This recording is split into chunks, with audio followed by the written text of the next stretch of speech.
Hello everyone, this is Diksha Rathore and welcome back to my channel. तो friends, आज के इस वीडियो में हम मनोलैंगिक विकास के बारे में पढ़ेंगे। ये बहुत इंपॉर्टेंट थ्योरी है, तो आपको ये वीडियो को कंप्लीट वॉच करना है और वीडियो को ज़्यादा से ज़्यादा शेयर कीजिए, लाइक कर दीजिए और चैनल को सब्सक्राइब कर लीजिए। So now friends, let's start. So friends, मनोलैंगिक विकास जो है, एग्ज़ाम में इस तरह से क्वेश्चन बनते हैं कि भाई मनोलैंगिक विकास के प्रतिपादक कौन है। तो ये है सिगमंड फ्रायड। ये ऑस्ट्रिया के निवासी थे। ठीक है, तो इन्होंने कौन से विकास का प्रतिपादन किया था? मनोलैंगिक विकास का।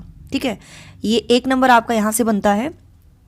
और इसके सिद्धांत का आधार जो था वो था मनोविश्लेषणवाद। ठीक है, अगर एग्जाम में ये आता है कि मनोविश्लेषणवाद का सिद्धांत किसने दिया है, तो ये सिगमंड फ्रायड ने ही दिया है। और इन्होंने ही मनोलैंगिक विकास की स्टेजेस बताई थी। कितनी स्टेजेस बताई थी इन्होंने? 5। ठीक है, 5 स्टेजेस इन्होंने बताई थी। तो इसको हम एक एक करके डिफाइन कर लेते हैं। तो इन्होंने 5 स्टेजेस बताई थी मनोलैंगिक विकास की। तो सबसे पहली जो स्टेजेस थी, मुखावस्था। मुखावस्था ये जन्म से 2 वर्ष की अवस्था होती है। आप इसको ना नोट डाउन कर लीजिएगा।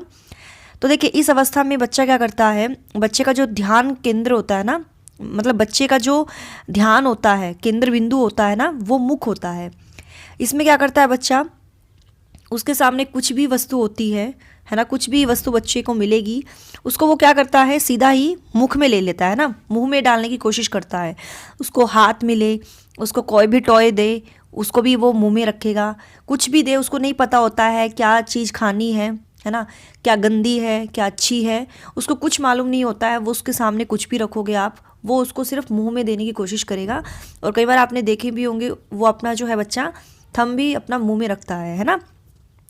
तो इसीलिए इस स्टेजेस का नाम है मुखावस्था। कि इस अवस्था में बच्चे के ध्यान का जो केंद्र बिंदु होता है वो मुख होता है, यानी मुंह होता है। जो कोई भी वस्तु उसको मिलती है तो वो सीधा क्या करता है, मुख में डालता है ना। तो इस अवस्था में बालक क्या करता है, चूसता है ना, कई बार अपने थंब को चूसता है। और कोई उसको टॉय मिलता है तो वो भी मुंह में डालता है, उसको चूसने लगता है, निगल भी लेता है। और वो जो रबड़ वाले जो टॉय होते हैं ना, वो उनको काटता है ना, काटता है। ये सभी क्रियाएं वो सीख लेता है। ठीक है डियर, ये कौन सी स्टेजेस में सीखता है? मुखावस्था स्टेजेस में, जो जन्म से 2 वर्ष की अवस्था होती है। ठीक है, इस अवस्था में बालक में लिबिडो ग्रंथि का विकास हो जाता है, जिसे लैंगिक ऊर्जा के साथ जोड़ा गया है। देखिए, लैंगिक ऊर्जा के साथ जोड़ा गया है किस ग्रंथि को? लिबिडो ग्रंथि को। अगर एग्जाम में इस तरह से पूछा जाए कि लिबिडो ग्रंथि को किसके साथ रिलेट किया जाता है, किससे इसका संबंध है, तो वो है लैंगिक ऊर्जा से। ठीक है, कौन सी ग्रंथि है, नाम भी आप इसको याद रख लेना। कौन सी ग्रंथि है ये? लिबिडो ग्रंथि। ठीक है डियर, अगली जो स्टेजेस है ये आपको अच्छी से समझ में आ गई होगी। पहली स्टेजेस थी मुखावस्था, जो जन्म से 2 वर्ष की है। अगली स्टेजेस है गुदा प्रधान अवस्था। गुदा प्रधान अवस्था ये 2 से 4 वर्ष की स्टेजेस है। ठीक है, इस अवस्था में बच्चा क्या करता है, इस अवस्था में बच्चा जो है मल मूत्र त्यागना, यानी वो टॉयलेट करना, ठीक है, शुशु करना है ना, और उसको रोकना, उसके बारे में बताना, मतलब कि भी उसको शुशु आया है, उसको पोटी आई है ना, उसके बारे में वो बताना शुरू कर देता है ना। बता देता है ना बच्चा, 2 से 4 वर्ष का बच्चा बता देता है उसको जाना है, ठीक है, शुशु करना है। तो ये सभी एक्टिविटी बच्चा जो है, गुदा प्रधान अवस्था इसको कहते हैं। ये 2 से 4 वर्ष की ये अवस्था होती है और इसमें ये सभी क्रियाकलाप बच्चा करना शुरू कर देता है। और इस अवस्था में बच्चा क्या होता है, बच्चे का जो व्यवहार होता है वो क्रोधी होता है, गुस्से वाला हो जाता है, इरिटेट हो जाता है, चिड़चिड़ा हो जाता है और कंजूस प्रवृत्ति वाला हो जाता है। मतलब कंजूस प्रवृत्ति हम यहाँ कह सकते हैं, जैसे वो अपने टॉय किसी के साथ शेयर नहीं करता है ना, वो देना पसंद नहीं करता, उसकी जो चीज़ है वो सिर्फ वो अपने पास ही रखेगा, वो किसी को नहीं देगा। इसी तरह से हम इसको सेल्फिश ये प्रवृत्ति कह सकते हैं। इस अवस्था में बच्चा जो है सेल्फिश होता है। ठीक है, बात बात पर रोना शुरू कर देता है। ठीक है, मैंने ये ना इसको हाईलाइट किया है, बात बात पर रोना शुरू कर देता है, क्रोधी होता है, चिड़चिड़ा हो जाता है, कंजूस प्रवृत्ति को होता है। ठीक है डियर, तो ये सभी जो सिम्टम्स हैं ये किस अवस्था में है? गुदा प्रधान अवस्था, जो 2 से 4 वर्ष तक की जो अवस्था होती है। ठीक है, तो ये आपको समझ में आ गई होगी। आपको एग्जाम में इस तरह से भी पूछा जाएगा कि गुदा प्रधान की अवस्था कौन सी है, तो ये 2 से 4 है। ठीक है, आगे बात करें लिंग प्रधान अवस्था। लिंग प्रधान अवस्था ये अवस्था होती है 4 से 6 वर्ष तक की अवस्था। इस अवस्था में लड़कों में ओडिपस ग्रंथि उनका विकास होता है और लड़कियों में इलेक्ट्रा ग्रंथि। याद रखना, लड़कों में ओडिपस, लड़कियों में इलेक्ट्रा ग्रंथि।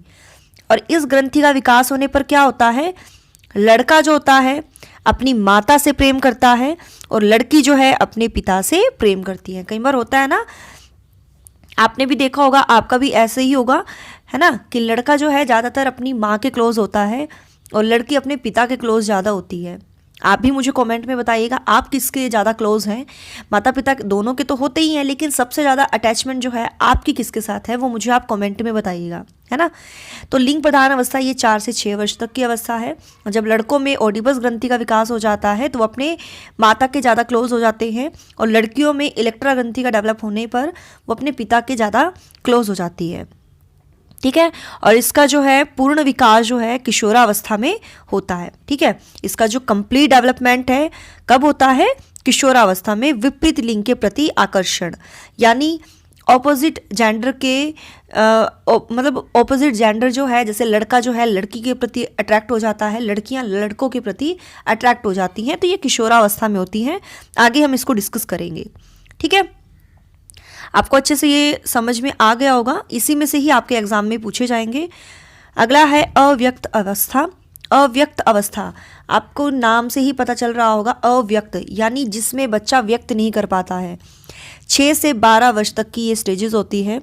इस अवस्था के अंत में यानी 11-12 साल का जो बच्चा है, ठीक है, इसमें क्या होता है, शारीरिक परिवर्तन यानी फिजिकल चेंजेस आने शुरू हो जाते हैं जिन्हें बालक शब्दों में व्यक्त नहीं कर पाता है। इसीलिए इस अवस्था को क्या कहा गया है, अव्यक्त अवस्था। जो इस अवस्था की स्टेजेस होती है, लास्ट स्टेज होती है, मतलब 11-12 ईयर का जो बच्चा होता है उसमें फिजिकल चेंजेस आते हैं, क्योंकि उसमें जो है वो मैच्योरिटी होने वाली है, ग्रोथ होती है, फिजिकल चेंजेस होते हैं। ठीक है, ठीक है, ये सब आपको पता है, यौन अंगों का ग्रोथ होना, ठीक है, ये सभी जो है फिजिकल चेंजेस में आते हैं। तो वो समझ नहीं पाता है कि किस वजह से ये हो रहा है, और वो अपने बड़ों से, ठीक है, वो नहीं बता पाता है ना कि उसके साथ ही क्या हो रहा है, क्या फिजिकल चेंजेस हो रहे हैं, क्योंकि डियर हार्मोन्स बदलते हैं तो फिजिकल चेंजेस होना स्वाभाविक है। ठीक है, इसीलिए जो है स्कूलों में यौन शिक्षा दी जाती है, सेक्स एजुकेशन के बारे में अवेयर किया जाता है, जेंडर एजुकेशन के बारे में स्कूलों में अब तो ये क्लासेस देनी शुरू कर दी गई हैं। ठीक है, क्योंकि इस उम्र में बच्चा बता तो पाता नहीं है किसी को, लेकिन इसको जो है स्कूलों में अब बताया जाना शुरू कर दिया है ताकि उनको पहले से ही अवेयर कर सके। ठीक है, ये स्टेजेस होती है 6 से 12 वर्ष तक की अवस्था। अगला है प्रजनात्मक या जननात्मक अवस्था। तो ये अवस्था है 12 वर्ष के बाद। ठीक है, बच्चे का जो है पूर्ण विकास हो जाता है 12 वर्ष के बाद। इस अवस्था में बालक में यौन अंगों का जो है पूर्ण विकास हो जाता है और बालक जो है उसमें प्रजनन क्षमता जो है विकसित हो जाती है, यानी प्रोडक्शन कैपेबिलिटी विकसित हो जाती है। ठीक है, ये कौन सी स्टेजेस है, तो ये है प्रजनात्मक, जिसको हम कहते हैं जननात्मक अवस्था। 12 वर्ष के बाद ये टीनेज आ जाती है ना, और वो क्या करते हैं, यौन अंगों का तो उसमें डेवलप हो ही जाता है और फिर उसमें फिजिकल चेंजेस जल्दी होते हैं, जिस वजह से मतलब उनमें यौन अंगों के बढ़ने के साथ साथ उनमें जो है कामुकता बढ़ती है। ठीक है, कामुकता बढ़ने के साथ साथ आपको पता होगा बलात्कार जो होते हैं वो इसी का उदाहरण है। ठीक है, तो ये सभी जो हैं ये स्टेजेस के बाद होते हैं, जो टीनेज होती है। ठीक है, तो ये स्टेजेस होती है 12 वर्ष के बाद, जिसमें पूर्ण डेवलपमेंट हो जाता है और विषम जेंडर के प्रति अट्रैक्शन हो जाती है। ठीक है, लड़के लड़कों के प्रति, लड़के लड़कियों के प्रति, लड़कियां लड़कों के प्रति, ठीक है, वो अट्रैक्ट होना शुरू हो जाते हैं। तो ये स्टेजेस होती है 5th स्टेज। ठीक है, और इसमें डियर एक मैंने पॉइंट इसमें इंक्लूड नहीं किया है, वो मैं आपको थोड़ा एक्स्ट्रा में बता देती हूँ। जो सिगमंड फ्रायड थे ऑस्ट्रिया के तो निवासी थे ही, मनोविश्लेषणवाद का सिद्धांत इन्होंने दिया था।